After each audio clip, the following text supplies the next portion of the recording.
Tabea, halo Sobat Bahasa, kembali lagi di Siniar Kantor Bahasa Provinsi Maluku. Kali ini saya Evi Olivia Kumbangsila akan menemani Sahabat Bahasa beberapa menit ke depan.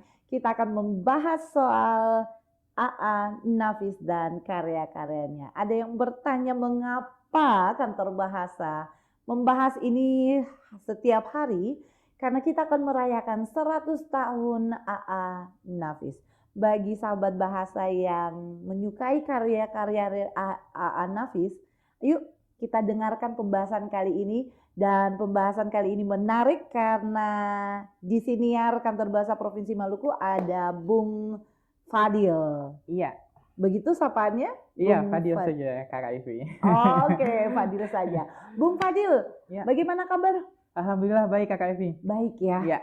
Wajahnya kelihatan capek ya. Saya tahu banyak kerjaan ya. Iya. Oh ya, kita hari ini membahas tentang salah satu karya A.A. Nafis. Tapi saya mau tanya nih ya Kak Fadil. Dari semua karya-karya A.A. Nafis, mengapa Kak Fadil memilih karya tamu yang datang di hari Lebaran, cerpen? Oke.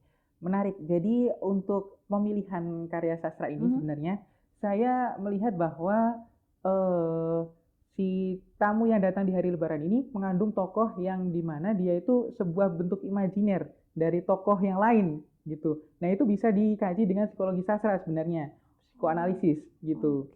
Teori psikoanalisis sastra kayak gitu. Iya, jadi karena ada tokoh yang imajiner itu sehingga dia menciptakan sebuah mekanisme pemertahanan ego sendiri gitu. Mekanisme pemertahanan ego. Iya, ini istilah yang menarik ya buat saya. Saya bukan generasi Gen Z ya. Bung Fadil kan generasi Gen Z ya. Jadi apa maksudnya itu? Mekanisme pemertahanan ego. Iya, jadi sebelum kita ke mekanisme pemertahanan ego sendiri, Kak Evi, jadi Sigmund Freud itu dia tokoh psikologi yang ada di Jerman, itu bersama anaknya Anna Ruth itu dia menyimpulkan bahwa setiap manusia itu mempunyai self defense mekanisme sendiri. Jadi ketika dia merasakan emosi yang tidak wajar dalam dirinya gitu, nah itu tuh dia membagi menjadi 10 metode ataupun gimana sih caranya itu kita bisa meluapkan emosi kita gitu. Nah di situ ada yang adaptif dan ada yang bisa destruktif, yang merusak di situ. Nah, itu yang pertama itu ada represi. Nah, represi itu di mana kita ketika kita marah itu biasanya memendam dalam diri sendiri. Kayak gitu. Sahabat bahasa ini menarik ya. Ini menarik. Jangan kemana-mana ya. Ini sangat menarik. Memendam emosi. Wajar ya, sering ya. Sering ya gitu. Terus. Kemudian ada sublimasi yang di mana ketika kita emosi itu biasanya kita meluapkan dengan suatu hal yang positif kalau sublimasi itu. Kemudian ada proyeksi. Nah, proyeksi itu di mana ketika kita emosi itu kita itu ngerasa orang itu kayaknya lagi sebel ya sama aku gitu. Karena kita lagi sebel nih sama dia gitu. Tapi sebenarnya dia itu nggak sebel sama kita gitu. Tapi kita yang menciptakan pemikiran itu sendiri karena kita masih punya emosi itu. Baper berarti ya? Mungkin seperti itu, baper bisa jadi.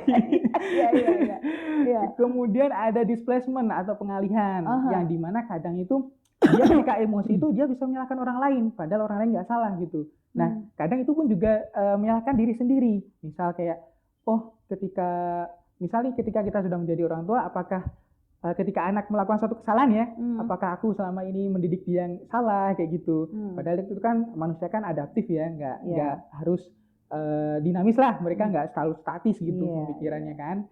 Kemudian kan setelah itu ada regresi. Nah regresi itu biasanya pembawaan di saat dia waktu kecil Kak Evi. Jadi misal nih, kalau saya nih biasanya ya, kalau saya sendiri kalau misalkan lagi cemas, itu tuh kadang ada yang menyilangkan kaki. Seperti itu. Ini menyilangkan kaki. Iya, Kemudian ada yang kayak mengelupas kulit seperti itu. Kemudian ada yang menggigit-gigit bibir gitu. Itu bentuk rasa biar dia itu nyaman atas emosinya itu sendiri. Kayak gitu. Kemudian ada yang agresi. Iya. Agresi itu ketika dia itu emosi ya, dia Hmm. bersikapnya itu destruktif atau menghancurkan, atau misalkan membanting barang, kita menendang pintu dan sebagainya. Kita bahkan ada yang kasus itu kayak ada orang yang menyayat dirinya sendiri gitu. Oke. Dia merasakan kayak gitu tuh biar tenang. Jadi biar emosinya itu terluapkan seperti itu. Oh, oke. Kemudian juga ada fantasi. Aha. Nah, fantasi ini ketika orang itu dia misal nih ada anak-anak kecil ya. Anak kecil itu dia pergi ke toko mainan nih. Mm-mm. Dia minta ibunya atau bapaknya untuk membelikan mainan itu. Tapi ternyata ibu dan bapaknya tidak bisa mengabulkan permintaan itu. Oke. Nah, sesampainya dia di rumah, dia mengambil barang dan dia itu seperti memainkan apa yang dilihatnya tadi, apa yang diinginkannya tadi. Padahal sebenarnya realitanya itu bukan tidak dapat itu mainan itu. Kayak gitu. Oke, ini menarik ya sahabat bahasa, menarik sekali pembahasan ini. Dan Bung Fadil mendapati ada mekanisme pemertahanan ego ini di dalam karya Aan Nafis yang berjudul Tamu yang datang di hari Lebaran. Iya. Sebelum kita lanjut, saya mau tanya dulu. Saya juga, ya saya belum membaca sih ya.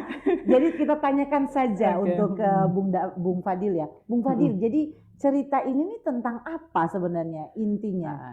Oke, jadi intinya itu ada dua orang tokoh yang dimana mereka itu sudah senja ya usianya, jadi 70 tahunan. Dan itu tuh sepasang suami istri. Nah, ceritanya di situ tuh yang suaminya itu namanya Inyik Datuk Baju Raju. Nah, kemudian yang si Encik itu Encik Jurai Ameh.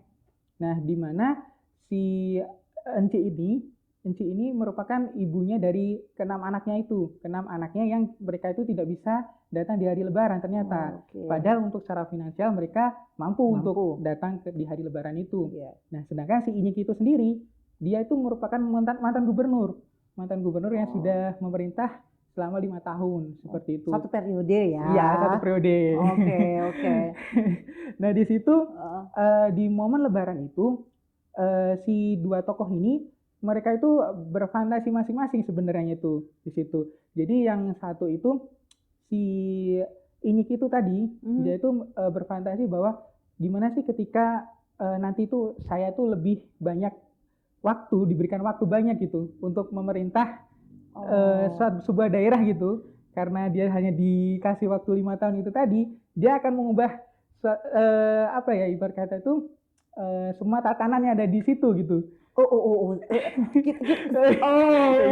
Ini seru ya. Ini seru ya. Kita tidak bahas ke situ ya. Oke, kita tidak bahas ke situ ya. Saya pikir kita mau bahas ke situ. Itu seru. Ya, oke, kita lewatkan yang bagian itu karena ini lagi menjelang pesta demokrasi. Nah, itu dia. Cut. Oke, kalau begitu lanjut ceritanya. Menarik ya, menarik. Ya, terus kemudian si Encik itu yang berfantasi bahwa dia itu kan sering menonton televisi kan, dan dia kan istrinya pejabat kan ya. Nah, di situ kan biasanya kan Lebaran itu kan pejabat kan biasanya open house gitu kan biasanya. Dan ibarat kata bawahannya kayak gitu kan biasanya datang untuk meminta maaf kepada atasan seperti itu. Nah, anak-anaknya itu tadi itu tuh hanya datang pada saat si Inyiknya pada waktu jadi gubernur aja gitu. Jadi pada saat dia lengser, anak-anaknya tidak ada yang datang pada waktu Lebaran itu. Kayak pejabat ya. Oke. Gitu. Jadi dianggapnya seperti itu ya. Pas masa berlaku ya sudah tidak ada silaturahmi lagi antara pemimpin dan atasan dan bawahan. Benar. Ya. Iya. Gitu. Terus bagaimana ceritanya?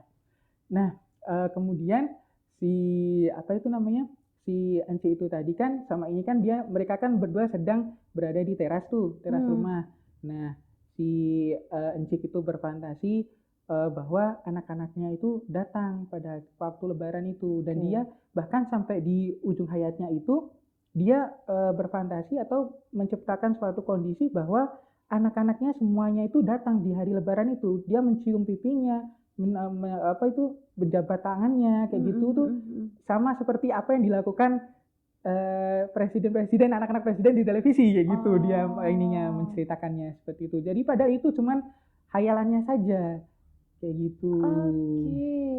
Jadi tamu itu tidak pernah hadir Benar, tidak pernah hadir di padahal hari Lebaran. iya, padahal itu anak-anaknya sendiri.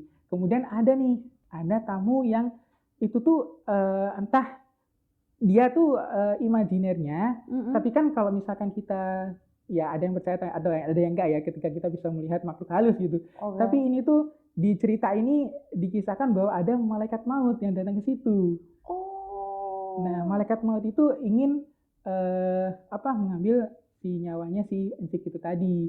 Nah, sebelum si malaikat maut itu tadi mengambil nyawanya si Encik itu, nah si Encik itu karena kan dia kan ada represi ya, dia kayak ada menampilkan sesuatu penyesalan di dalam dirinya. Apakah selama ini itu tuh dia itu mendidik anak-anaknya salah seperti itu? Kenapa anak-anaknya tidak rukun? Kenapa anak-anaknya tidak bisa membantu satu sama lain ketika memang ada satu anak yang nggak bisa hadir pada waktu Lebaran berkunjung di situ seperti itu. Padahal dia tuh ibarat kata kalau misalkan boleh dibilang itu si Encik itu sendiri menghadirkan guru agama di situ di rumahnya itu setiap 3 kali dalam seminggu bahkan gitu untuk supaya mereka itu lebih tawakal lah, lebih tahu tentang ajaran agama seperti itu. Tapi kenapa pada saat dewasa itu mereka itu tidak bisa gitu untuk berjalan di lingkup yang diinginkannya seperti itu. Jadi salah satu, sebelum saya sampai ke situ ya, jadi yang dimaksudkan tamu itu ternyata bukan anak-anaknya. Bukan anak-anaknya. Ternyata malaikat maut. Benar sekali. Yang mungkin juga itu cuma imajinasinya Imajinasi, dia. iya. Imajinasinya dari si Inyik itu sendiri. Karena si malaikat maut itu dia bisa dilihat oleh si Inyik itu. Tapi si Enciknya tidak. Si Enciknya tidak. Nah, bahkan si malaikat maut itu berdebat dengan si Inyik itu berkaitan dengan kepemimpinan. Nah, jadi kan ibarat kata mungkin kan kalau misalkan manusia kan tidak seluas pemikiran yang mungkin ada di atas ya, maksudnya kodrat yang maha kuasa gitu. Makanya kodrat yang maha kuasa itu disampaikan oleh malaikat maut kepada si Inyik itu. Seperti itu. Oke, ini sebenarnya sahabat bahasa karya Aan Nafis ini menarik ya, menarik. Dan apakah ini berlembar-lembar? Berlembar-lembar tidak, cuma 3-4 lembar sebenarnya. 3-4 lembar ya? 3-4 lembar sahabat bahasa. Kalau sahabat bahasa tertarik, segera baca karya-karya cerpen Aan Nafis. Ya. Itu menarik. Nah, saya kembali lagi ke Bung Fadil. Jadi Bung Fadil, dalam bacaan ini, mekanisme pemertahanan ego apa yang Bung Fadil akhirnya dapat dari cerita ini? Oke. Sebenarnya untuk mekanisme pertahanan ego itu kita harus tahu definisinya dulu ya. Berkaitan dengan itu tuh sebenarnya di dalam manusia itu sendiri ada id, ego, dan super ego. Id itu mengandung pengertian bahwa kebutuhan dasar fisiologis ya yang kita butuhkan berkaitan dengan gimana sih caranya kita bertahan hidup gitu. Misal kita kebutuhan makan, kebutuhan minum, kebutuhan tidur, seperti itu. Nah, kemudian si super ego adalah norma-norma atau aturan yang berlaku di lingkungan atau dari latar belakang orang tuanya yang ditanamkan oleh orang tersebut gitu. Nah, sedangkan ego itu yang menengahi antara id dan super ego. Nah, contohnya misalkan kayak gini. Ketika saya menghadiri pesta pernikahan nih, misal. Nah, biasanya kan di situ kan banyak tuh kayak makanan-makanan di meja prasmanan seperti itu kan. Nah, kita pengen makan di situ. Tapi di situ kita lihat bahwa di situ nggak ada kursi gitu. Nah, padahal super egonya kita kalau makan itu harus duduk kayak gitu. Nah, si ego itu tadi, ego itu bisa cemas nih di sini. Ketika aku nggak dapat kursi nih, gimana caranya ya gitu. Nah, kadang tuh kita dalam hidup tuh ego ini tidak bisa terpenuhi gitu. Keinginan yang gimana cara kita bisa menengahi antara id sama super ego itu tadi kayak gitu. Nah, di sini setelah tidak terpenuhi itu karena cemas itu, manusia tuh punya mekanisme pemertahanan masing-masing, self defense mechanism tadi. Ya. Nah, yang saya temui di cerpen ini kan ada 2 tokoh ya sebenarnya. Si Inyik dan Encik. Dan Encik. Yang Encik itu sebenarnya dia itu mengalami represi dia. Jadi dia itu memendam masalahnya sendiri. Jadi ketika karena perempuan? Apa karena ibu? Oh, mungkin juga karena memang kalau dalam ilmu teori psikologi itu perempuan itu lebih harus bisa mengeluarkan 20.000 kata.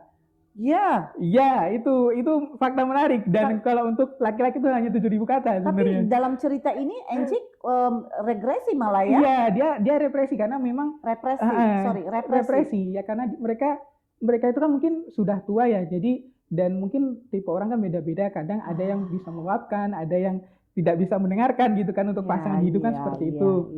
Nah, dia lebih memendam rasanya sendiri. Karena apa? Karena dia takut kalau misalkan ada konflik selanjutnya, kalau misalkan dia itu meluapkan emosinya ke anak-anaknya kayak gitu. Misal kenapa sih kamu nggak mau datang, kan kamu bisa ini secara finansial kamu bisa, kamu mampu, kamu kan punya saudara bisa gini-gini, kita pokoknya bisa menimbulkan konflik tertentu kayak gitu. Nah, sebuah represi ini dia itu bisa melahirkan tindakan berikutnya. Karena kan tidak diluapkan kan. Akhirnya apa bentuk emosinya? Yaitu displacement, dia menyalahkan diri sendiri. Berkaitan dengan apa yang terjadi. Yang tadi itu ya. Iya, benar. Jadi apa salah saya mendidik? Nah, itu dia. Karena anak-anaknya kan secara finansial mampu, tapi kenapa mereka tidak datang? Seperti itu. Dan setelah displacement itu, akhirnya pada saat malaikat maut datang itu, di ujung hayatnya itu, dia menampilkan situasi kondisinya di mana itu dia menghayal bahwa anak-anak cucunya semua saudaranya itu datang ke dia bersimpuh gitu kan, untuk bermaaf-maafan gitu. Padahal realitanya tidak kayak gitu. Nah, itu bahaya yang sebenarnya itu kita itu harus memvalidasi emosi kita sendiri sebenarnya, seperti itu. Jangan sampai di titik itu ya. Jadi jangan sampai kita itu sebenarnya ada metode yang lebih adaptif ya, dari 10 mekanisme pempertahanan itu, seperti kayak sublimasi. Itu kan kita ketika kita emosi itu bisa mengalihkan ke hal yang positif, seperti itu. Misal seperti makan kayak gitu, tapi makan jangan banyak-banyak ya. Bisa terus ya sekali ya. Kayak gitu. Kemudian bisa juga misal ke humor. Jadi di humor itu gimana kita itu caranya itu menciptakan suatu situasi atau kondisi yang dimana kita itu sebenarnya sedih, tapi kita bisa mengurangi rasa sedih kita itu dengan sesuatu yang kita kondisi, misalkan jenaka, kita lihat stand up komedi, atau kita melihat lucu-lucuan dan sebagainya kayak gitu. Jadi ya bagusnya kita itu bisa lebih memilih ya, karena memang kita diberikan ego tadi dan kita diberikan akal ya untuk memilih mana yang baik dan mana yang buruk, seperti itu. Gitu. Jadi ya ini sebenarnya menarik. Jadi sebenarnya dari sebuah karya sastra, kita juga bisa belajar untuk mengolah emosi kita. Benar sekali. Mengolah ego kita ya. Benar. Mengatur ego kita. Biar kita tetap waras ya. Biar kita tetap waras, sahabat bahasa ya. Saya mungkin saya akan gunakan bahasa awam. Ternyata untuk membuat kita waras, kita perlu mengatur ego kita.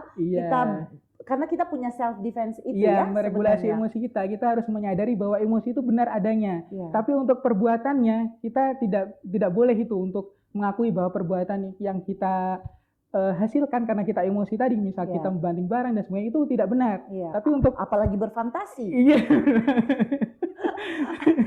Saya membayangkan kalau misalnya ini cerpennya bukan tentang hari Idul Fitri Lebaran ini, saya membayangkan misalnya dia saking cintanya sama perempuan, misalnya ya generasi Gen Z gitu kan, Gen Z gitu. Nah, dia begitu cinta lalu dia berfantasi bahwa ternyata perempuan itu sudah menyukai dia. Tidak ya. Jadi memang ini benar juga kalau karya-karya sastra seperti cerpen ini juga bisa menjadi pembelajaran bagi kita yang membaca. Jadi sastra itu, cerpen itu jangan dilihat, atau novel itu jangan dilihat sesuatu yang sangat membosankan ya, sahabat bahasa. Jangan lihat itu sebagai sesuatu yang membosankan, apalagi kalau sudah setebal-tebal ini. Ternyata di balik karya-karya yang hebat seperti milik Aan Nafis, ada pembelajaran yang sangat bagus untuk kehidupan kita. Ya, contohnya seperti sekarang ya.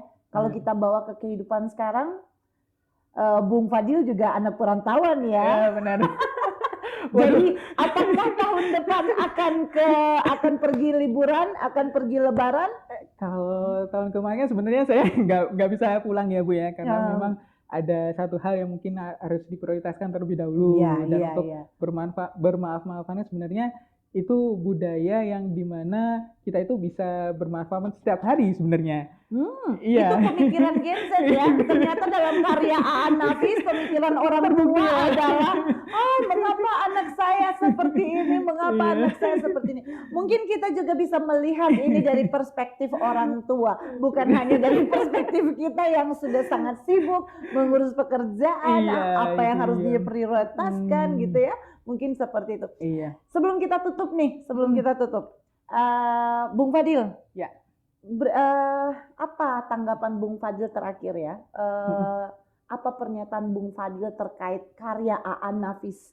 Apalagi terkhusus untuk materi ini, untuk judul ini. Apa tanggapan Bung Fadil? Oke, jadi dari karya sastra itu sendiri kita bisa mempelajari suatu hal yang mungkin tuh kita tidak bisa melihat dari dalam diri kita sendiri gitu. Seperti kita gimana caranya kita bisa meregulasi emosi, kita bisa menyalurkan emosi itu ke dalam hal yang benar itu seperti apa.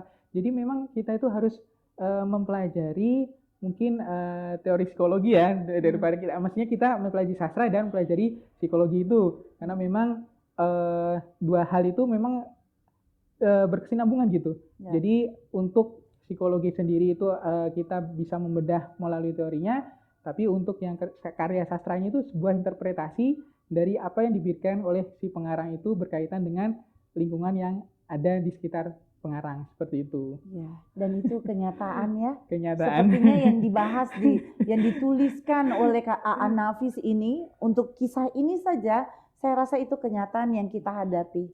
Kenyataan hari-hari yang kita hadapi dari zaman dulu sampai sekarang, mau di Minangkabau tempat lahirnya Aan Nafis, maupun di tempat kita kerja sekarang di Maluku. Iya. Saya rasa itu permasalahan itu ada. Iya. Dan bagus jika kita bisa belajar dari sebuah karya sastra. Bung Fadil, satu lagi deh. Iya, Satu kata untuk Aan Nafis. Keren. Oke, sahabat bahasa. Akhirnya pertemuan kita hari ini menarik ya, dan kita bisa sampai di penghujung pembicaraan kita, pembahasan kita hari ini.